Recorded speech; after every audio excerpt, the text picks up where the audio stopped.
أعوذ بالله من الشيطان الرجيم بسم الله الرحمن الرحيم ولن ترضى عنك اليهود ولا النصارى حتى تتبع ملتهم قل إن هدى الله هو الهدى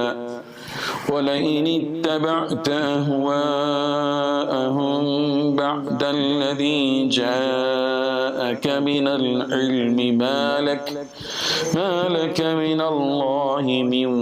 ولي ولا نصير صدق الله العظيم. حاضرین و ناظرین، یہ سورہ بقرہ کی آیت نمبر 120 ہے، 120۔ اللہ تبارک و تعالیٰ نے حضور اکرم صلی اللہ علیہ وسلم کو اس حقیقت سے آگاہ کیا ہے کہ یہ جو یہودی ہیں اور یہ جو نصارہ ہیں، یہ آپ سے اس وقت تک راضی اور خوش نہیں ہوں گے جب تک کہ آپ ان کے دین کی اتباع نہ کر لیں۔ اس کا واضح مطلب یہ ہے کہ پیارے پیغمبر صلی اللہ علیہ وسلم، اگر آپ ان یہود و نصارہ کے دین کی اتباع کر لیں گے تو آپ سے یہ یہود و نصارہ راضی اور خوش ہو جائیں گے، اور اگر آپ ان کی اتباع نہیں کریں گے ان کے دین کی تو اس وقت تک یہ آپ سے خوش ہونے والے نہیں ہیں۔ دراصل یہاں یہ بات ہے کہ معالم التنزیل میں یہ بات لکھی ہوئی ہے کہ یہود و نصارہ حضور اکرم صلی اللہ علیہ وسلم سے آ کر اس بات کا سوال کرنے لگے اور یہ کہنے لگے کہ دیکھیے، ہم اور آپ آپس میں ایک دوسرے کے ساتھ صلح کر لیں گے، ایسی صلح کر لیں گے کہ کچھ چیزوں میں آپ نیچے اتر جائیے اور کچھ چیزوں میں ہم نیچے اتر جائیں گے، آپ کچھ چیزوں میں ڈھیل دے دیجیے، اس طرح ہمارے اور آپ کے درمیان میں مفاہمت ہو سکتی ہے، سمجھوتا ہو سکتا ہے۔ ظاہر ہے کہ یہ ناممکن سی چیز ہے، اس لیے کہ حضور اکرم صلی اللہ علیہ وسلم جو دین پیش کر رہے ہیں وہ آفاقی دین ہے، وہ اللہ کا حکم ہے،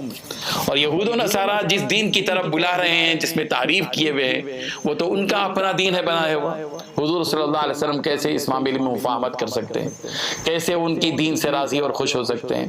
اسی لیے اللہ تبارک و تعالیٰ نے یہ صاف طور پر حضور صلی اللہ علیہ وسلم کو اس حقیقت سے باخبر کر دیا کہ وَلَن تَرْضَىٰ عَنْكَ الْيَهُودُ وَلَا النَّصَارَىٰ حَتَّىٰ تَتَّبِعَ مِلَّتَهُمْ،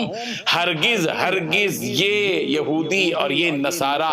آپ سے راضی نہیں ہوں گے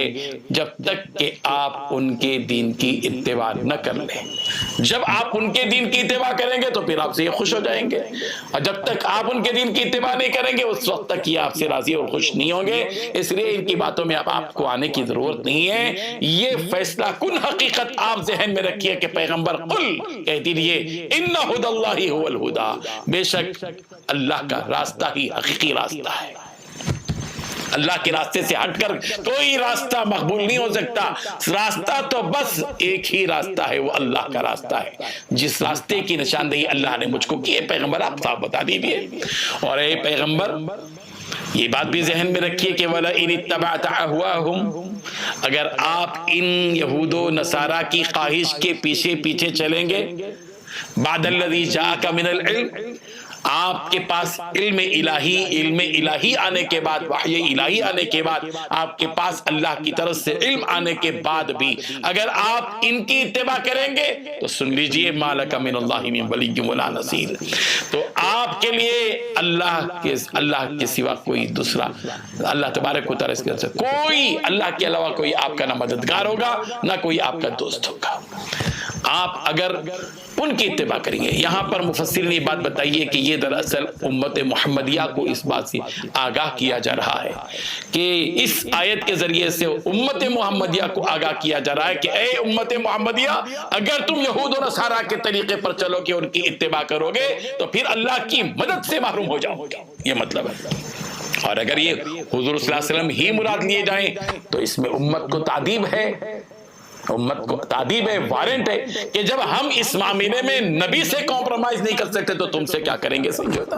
ہم نبی کو بھی اس کا پابند بنا چکے ہیں کہ وہ اگر یہود و نصارہ کی اتباع کریں گے تو ان کی بھی مدد نہیں ہوگی، وہ ان کا بھی کوئی یار و مددگار نہیں رہے گا، پھر تمہارا یار و مددگار کون رہ سکے گا؟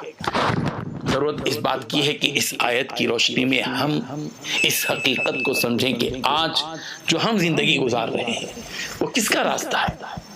کہیں ایسا تو نہیں کہ ہم اللہ کے اور اللہ کے نبی کے اس راستے سے ہٹ کر تو نہیں جا رہے ہیں؟ اپنی معاشرتی زندگی میں،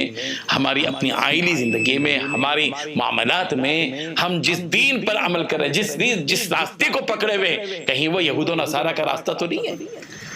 ہماری وضاحت آج ہم غور کریں، ہم مسلمان ہیں، اللہ پر ایمان رکھنے والے، نبی پر ایمان رکھنے والے، ہمارا لباس یہودیوں کا، ہماری وضاحت یہودیوں کی، ہمارا چہرہ نصارہ کا، اور پھر ہم بڑے خوش ہیں ان کے دین کی اتباع بڑی خواہش سے کر رہے ہیں۔ ہم ان کو راضی اور خوش کرنے کے لیے ہم اللہ کی ناراضگی بول رہے ہیں۔ یہ قابل غور بات ہے مسلمانوں، صرف مسجد کے اندر کی 4 رکعت نمازیں یہ ہمارے دین کو مکمل نہیں کرتی۔ ہمیں چاہیے کہ ہم اپنی زندگی کو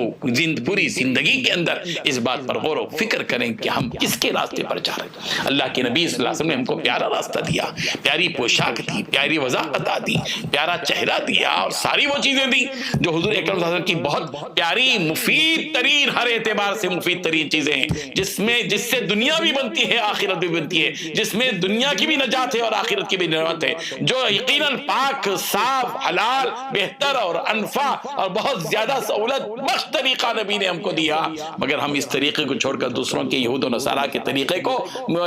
پر عمل کرنے میں فخر محسوس کر رہے ہیں۔ یہ بہت گستاخی کی بات ہے۔ اللہ تبارک و تعالی ہمیں اس حقیقت کو سمجھتے ہوئے نبی کے طریقے پر ہم سب کو زندگی گزارنے کی توفیق عطا فرمائے۔ قل ان ہدی اللہ هو الہدی، صحیح راستہ تو وہی راستہ ہے جو راستہ اللہ نے ہم کو نبی کے ذریعے سے دیا ہے، ہمیں اسی راستے پر عمل کرنے والا بنائے، اور اسی راستے سے خوش رہنے والا بنائے، اور اسی راستے پر مطمئن ہونے والا بھی بنا دے۔ وآخر دعوانا ان الحمد للہ رب العالمین۔ لا الہ